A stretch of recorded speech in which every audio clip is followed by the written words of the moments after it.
గోధుమ రవ్వ ఉప్మాలో ఇలా ఆవకాయ వేసుకొని ఎంతమందికి ఇష్టమో లేదో కామెంట్ చేయండి. చాలా బాగుంటుంది కదా. ఎవరైనా ట్రై చేయకపోతే ఇలా ట్రై చేయండి.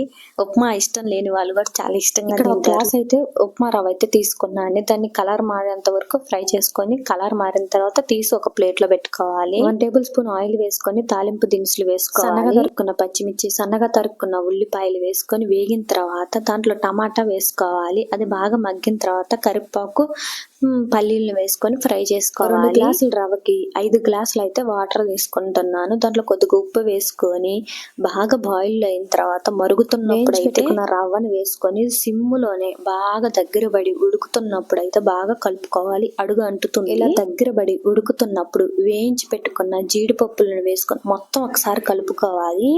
అంటుకుంటుంది, జాగ్రత్తగా కలుపుకోండి అడుగు అనేది. ఇలా పొడి పొడిగా ఉన్నప్పుడు అయితే ప్లేట్ లో పెట్టుకొని అలా ఆవకాయ వేసుకొని తింటుంటే అబ్బా ఎంత బాగుందో. నచ్చితే వీడియో లైక్ చేయండి.